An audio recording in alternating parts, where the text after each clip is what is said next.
Je vais donner la parole à Gérard Pascal pour la dernière communication intitulée « Les enjeux de la chirurgie humanitaire contemporaine ». Gérard Pascal, qui a présidé avant Jean-Luc Mouly l'association Chirurgie Solidaire et qui conserve encore d'importantes fonctions à Médecins du Monde.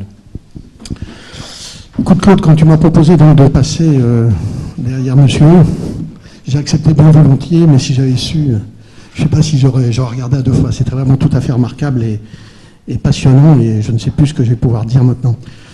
Tout d'abord, merci à l'organisation de m'avoir invité à vous parler donc, des constats et des enjeux de la chirurgie humanitaire contemporaine. Et puis merci à mes amis Médecins du Monde qui sont là. Vous avez les deux vice-présidents, s'il vous plaît.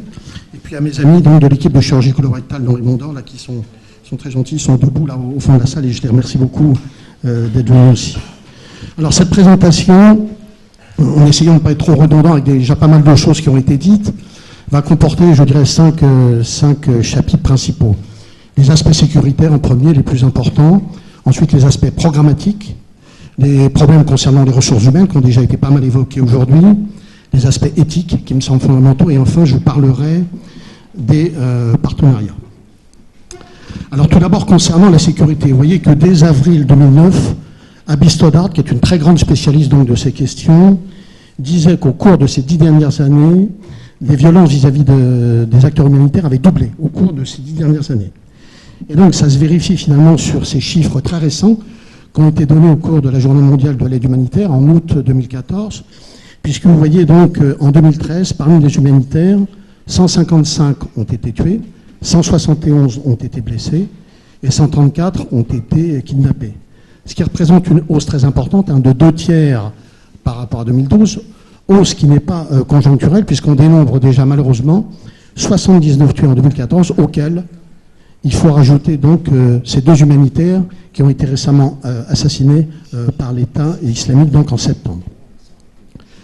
Le pays où il y a le plus d'incidents humanitaires, c'est l'Afghanistan. Et vous voyez que à eux seuls, ces 5 pays, l'Afghanistan donc, mais aussi la Syrie, les deux Soudans, le Pakistan, concentrent 3/4 des incidents humanitaires. Alors pourquoi une telle augmentation donc, des risques pour nous les humanitaires? Bien entendu, c'est multifactoriel. Je crois qu'une des causes principales, c'est la nature même des conflits qui a changé. Nous ne sommes plus armées napoléoniennes contre armées prussiennes. Nous sommes face à des groupes armés qui font une véritable guérilla au sein des populations civiles. Nous sommes, nous, les humanitaires, les chirurgiens à proximité des populations civiles, et bien évidemment, on prend des risques. Par ailleurs, les humanitaires, comme vous l'avez vu, des journalistes, des touristes aussi, malheureusement, sont des proies extrêmement lucratives pour des groupes peu fréquentables, mafieux, qui utilisent donc l'argent des rançons pour s'équiper, pour s'acheter des armes. Alors je vous ai donné ces exemples, l'Irak, la Syrie, la Libye, mais aussi la Somalie et bien d'autres terrains d'intervention encore. Enfin, lorsqu'on lit ce très contesté choc des civilisations de Samuel Huntington, mais on n'a pas le temps ici évidemment d'en parler, il y a une chose par contre qui n'est pas contestable, c'est que les financements sont au nord pour des besoins qui proviennent du sud. Donc ça veut dire qu'il y a des écarts on peut tenter de voir des écarts se creuser entre ces deux zones qui, évidemment, sont préjudiciables à l'image que représentent les humanitaires du Nord et donc, bien entendu, le corollaire à leur sécurité. Alors donc, pour toutes ces raisons, évidemment, les risques humanitaires ont augmenté, à la fois pour nos équipes expatriées, mais aussi pour les équipes nationales, et ça vaut tout particulièrement pour les zones de conflit. Ça veut dire qu'à un moment donné où les écarts se creusent, où les inégalités de santé se creusent, où on a envie d'intervenir toujours plus, eh bien, on est quand même contraint par cet espace humanitaire qui se rétrécit. Alors, au plan opérationnel, avec la très sérieuse école de santé publique d'Harvard disait en 2010 que la chirurgie représente un véritable enjeu de santé publique. Je crois que ce chiffre vous a été donné tout à l'heure, puisque 2 milliards d'individus n'ont pas accès à des soins chirurgicaux qui pourraient sauver leur vie, mais qui pourraient même sauver 2 vies quand il s'agit d'une césarienne, puisque 500 000 femmes meurent par an de ne pas avoir accès à la césarienne, qui est quand même une opération très simple. Par ailleurs, mettre en place un programme sanitaire dans un système précaire, dans des contextes extrêmement déstructurés, représente bien entendu un véritable challenge. Et ça vaut beaucoup plus pour la chirurgie, qui demande souvent beaucoup de réhabilitation et qui consomme souvent plus de ressources humaines que parfois d'autres spécialités. Le corollaire de cela, c'est une difficulté supplémentaire, bien entendu, à financer des programmes chirurgicaux qui coûtent cher, mais comme ça vous avez dit très justement tout à l'heure, qui coûtent cher, mais néanmoins, qui ont des retombées financières. Donc il faut faire la balance, parce que, si vous voulez, incontestablement, la chirurgie renforce l'image des associations de soins. Ça veut dire qu'en cas d'urgence, comme par exemple en Haïti, l'émotion attire ce qu'on appelle la collecte. Ça attire les dons privés. Par ailleurs, il y a des États, il y a des bailleurs institutionnels, comme l'Europe, comme les Nations Unies, qui financent volontiers des programmes, et notamment des programmes chirurgicaux, dans ces crises chroniques, ces crises oubliées, ces zones grises. Enfin, il y a certains programmes chirurgicaux à succès qui sont finalement relativement bien financés. Alors, pardonnez-moi pour les autres, mais je vous donne 3 exemples ici, mais il y en a beaucoup d'autres. La formation donc, à la celluliochirurgie organisée à Madagascar par Chirurgie Solidaire, l'opération Sourire organisée par Médecins du Monde, qui sont des opérations de chirurgie plastique et reconstructrice, qui consistent par exemple à opérer des enfants qui ont des becs de lièvre, et puis donc la chirurgie cardiaque organisée par la chaîne de l'Espoir dans leur centre à Kaboul. Concernant les ressources humaines, je crois que cette question a été très largement abordée aujourd'hui. Alors, bien, je crois que d'une façon un peu globale, au jour d'aujourd'hui, il y a certaines motivations moindres des plus jeunes chirurgiens pour la chirurgie humanitaire. Je crois que French Doctors, le baluchon sur l'épaule au Biafra, s'en est malheureusement terminé parce que ça nous éloigne un peu de nos utopies, mais il y a plusieurs raisons à ça. Il y a d'une part, bien entendu, les raisons sécuritaires dont je vous ai parlé. Par ailleurs, partir en mission, bien entendu, représente des sacrifices financiers, des sacrifices sur sa vie personnelle, sur sa vie familiale, sur ses loisirs. Alors bien entendu, je crois que la loi Kouchner, pour les questions financières, est une vraie bonne idée, puisqu'elle consistait, enfin, je vous le dis très vite, mais ce n'est pas tout à fait ça, elle consistait, disons, en gros, à indemniser effectivement des volontaires qui étaient d'accord pour partir sur le terrain. Mais malheureusement, sous nos climats aussi, il y a une pénurie de personnel soignant, et je dirais que les directions sont peu aptes à financer donc, ces volontaires qui veulent partir en mission. Et enfin, donc, désolé d'être un petit peu redondant, mais c'est une vraie difficulté, effectivement, donc, de recruter des chirurgiens qui ont une formation généraliste dans des contextes où, naturellement, la chirurgie générale est tout à fait nécessaire. Alors à ça, il y a une cause, effectivement, c'est que maintenant, la chirurgie file très rapidement vers la spécialisation, ainsi que veut notre internat de spécialité, sur lequel je ne ferai aucun commentaire aujourd'hui, mais dont je n'en pense pas moins. Alors, l'éthique, c'est très important, parce que là c'est un constat qui est positif, c'est-à-dire incontestablement, en tirant l'action humanitaire vers le haut, la chirurgie se comporte comme un véritable traceur sur la nature des soins que l'on prodigue. Et autour de ces soins, il y a de l'organisation, il y a des systèmes. Et lorsque ces systèmes sont défaillants, on assiste à des dérives chirurgicales qui ont été extrêmement bien décrites par un anesthésiste réanimateur de MSF qui s'appelle Xavier Lassalle.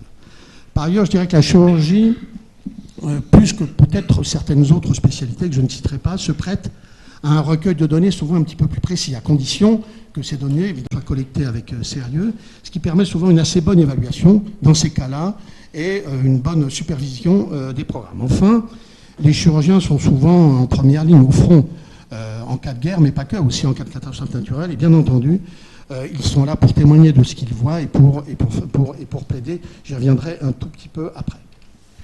Alors au-delà de ces constats, bien entendu, il faut dresser un certain nombre d'enjeux pour la chirurgie humanitaire contemporaine qui tendent vers trouver des solutions au global, ce qui n'est pas simple. Alors concernant, je reviens donc sur tout ce que je vous ai évoqué un par un, concernant les enjeux de sécurité. Je crois que ce qui est très important à considérer, c'est l'image que nous, les ONG du Nord, pardonnez-moi d'être un peu provocateur, mais les bons blancs du Nord, renvoyons vers le Sud, avec parfois, par ces personnes, on vous l'a dit, pour des tas de raisons, la perception, je dirais, d'attitude néocolonialiste au global. Et je crois qu'à ce titre, effectivement, donc on vous en a parlé aussi, il y a les 4 grands principes du Comité international de la Croix-Rouge. Alors parmi ces 4 grands principes, l'humanité, oui, bien évidemment, on fait de l'humanitaire. L'impartialité, oui, on opère évidemment toute personne. L'indépendance, c'est très important, je vais vous en parler tout de suite après. Mais sur la neutralité, à titre personnel, j'ai plus de doutes. Je crois que cette notion, au jour d'aujourd'hui, si ce n'est dépassée, mérite d'être discutée. Je vous donne un exemple. Médecins du Monde intervient à l'intérieur de la Syrie. Elle intervient donc auprès des rebelles. eh bien, on dit qu'elle intervient auprès des rebelles, naturellement, parce qu'elle a beaucoup de difficultés à intervenir auprès des zones gouvernementales qui sont fermées à l'action humanitaire. Par ailleurs, grande méfiance, pardonnez-moi, sur les amalgames humanitaro-militaires. Donc, je ne suis pas tout à fait sur certaines lignes, mais je dirais que, quand même, bien évidemment, les militaires sont des facilitateurs, enfin, de l'action humanitaire en termes de logistique, de moyens, c'est tout à fait vrai, mais je crois que l'image que les humanitaires doivent renvoyer ne doit pas être de celles qui sont des militaires, en quelque sorte. Je donne un exemple, sans aller plus loin, c'est l'effet désastreux qu'a eu au Pakistan la campagne de vaccination sur la traque de Ben Laden. Donc ça a eu effectivement des conséquences très directes sur l'action humanitaire au Pakistan qu'on vit maintenant au jour le jour. Et puis par ailleurs, dans notre monde multipolaire, hyper médiatisé, il faut faire très attention à ce qu'on peut appeler les urgences CNN. C'est-à-dire qu'il y a des médias qui effectivement mettent à la loupe des urgences, et ça risque peut-être aussi un petit peu d'éteindre d'autres urgences qui risquent d'être oubliées, et je pense à particulièrement aujourd'hui, naturellement, au Sud-Soudan. Alors tout ceci en appelle à notre indépendance. Indépendance sur ce que l'on fait, et indépendance sur le choix et les origines de financement. Alors bien entendu, une coordination est nécessaire, à la fois au niveau des sièges et encore plus sur le terrain, mais ça veut dire qu'il faut se coordonner pour agir toujours mieux ensemble, mais sans pour autant se subordonner, et c'est ça notre véritable indépendance. Alors, j'en reviens donc maintenant à la sécurité. Bien entendu, le risque zéro n'existe pas, mais comme je vous l'ai dit, je crois qu'au jour d'aujourd'hui, on ne peut plus proposer à un chirurgien de partir seul en mission dans des zones extrêmement éloignées et dangereuses. Je crois qu'il faut partir en mission avec des organismes structurés qui sont en capacité de faire une véritable cartographie des risques humanitaires, qui fournissent donc à leurs volontaires des guides de bonnes pratiques sécuritaires qu'ils doivent impérativement respecter sur le terrain. Et puis donc, malheureusement, malgré tout ça, si un incident survient, eh bien, il faut que ces organismes soient en capacité organisationnelle, mais aussi parfois même financière en cas d'enlèvement, de faire face à un incident. Concernant les enjeux opérationnels, incontestablement, les urgences sont une difficulté supplémentaire parce qu'elles sont, je dirais, un accélérateur du temps sur des systèmes préalablement déstructurés. Ça veut dire qu'il faut toujours trouver un juste équilibre entre une volonté politique, c'est-à-dire est-ce qu'on y va ou est-ce qu'on n'y va pas au plan chirurgical, et puis aussi pragmatisme, c'est-à-dire si on décide d'y aller, qu'est-ce qu'on fait et comment on le fait.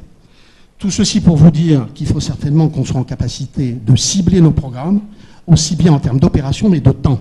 C'est ce que je dis là, savoir venir et savoir partir, sachant que savoir partir, c'est souvent plus compliqué même que savoir venir. Et puis, il ne faut pas être dans la substitution exclusive. Parce qu'être dans la substitution exclusive, c'est créer des asymétries de nord-sud, donc creuser ces écarts, une fois de plus, qui, outre pour la sécurité, peuvent être une entrave au développement donc, de nos opérations.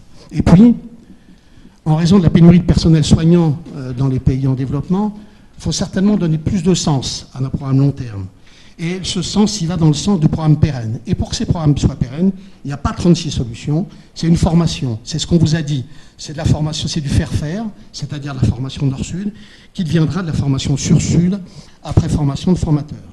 Alors à ce titre, je tiens quand même à souligner effectivement donc, ce que fait Chirurgie Solidaire, qui est une association qui est entièrement et totalement dévouée à la formation d'équipes chirurgicales, ainsi que son logo le dit, je ne sais pas si vous le voyez en haut, mais c'est sur son logo « Formé pour soigner ».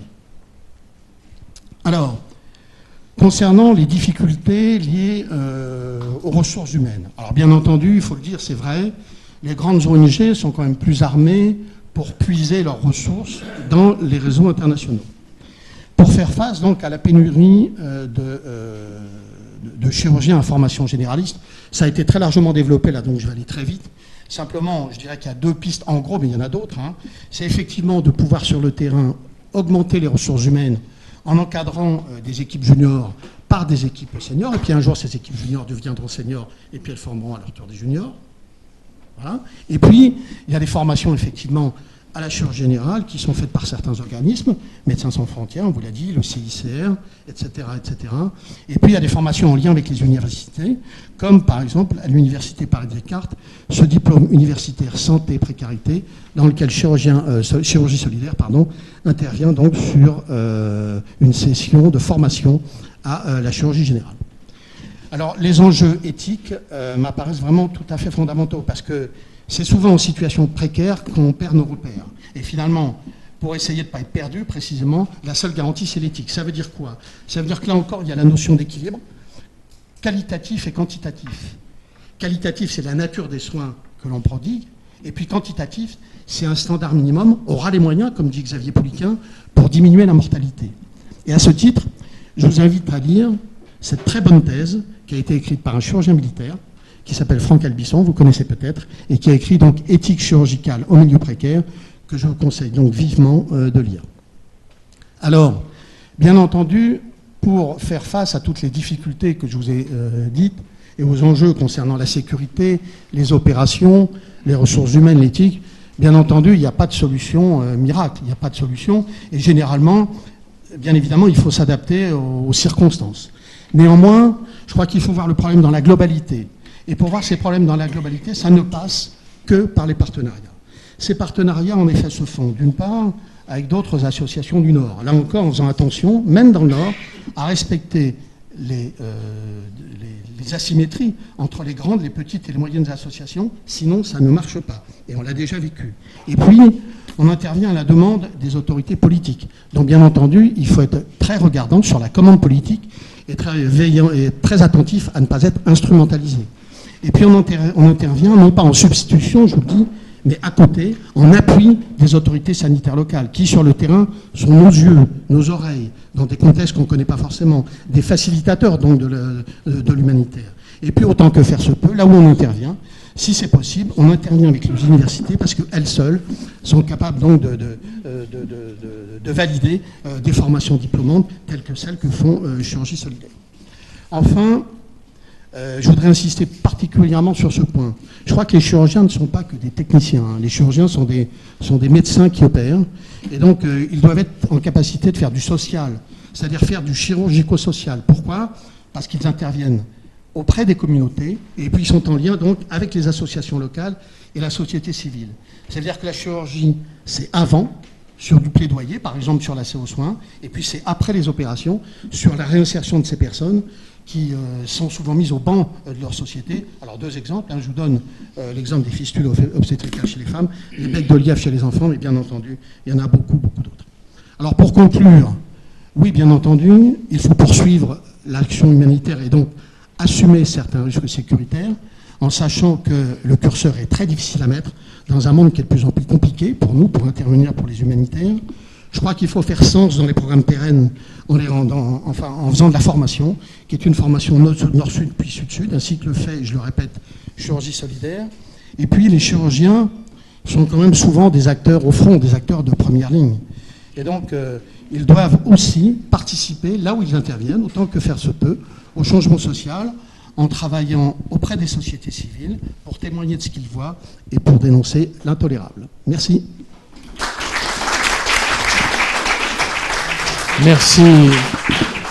Merci Gérard pour cette très belle communication.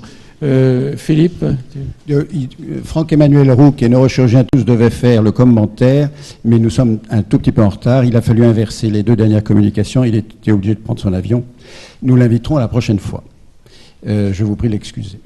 Et en tout cas, avec Claude Duguay, nous voulions, et avec notre président, remercier tous les intervenants qui ont fait une remarquable présentation, très homogène, qui était tout à fait dans l'esprit que nous voulions donner à cette réunion, à savoir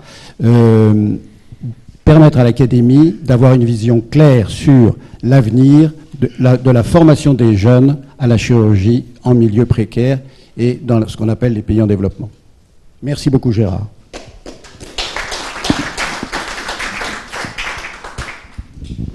Un mot de notre président qui, très modestement, n'a rien dit, mais qui a une certaine expérience en la matière. Merci Claude. J'ai en effet commencé ma carrière pendant 4 ans au Laos, et donc j'ai tout de suite plongé dans ce que vous appelez la médecine humanitaire, et je dois dire que j'en ai jamais guéri.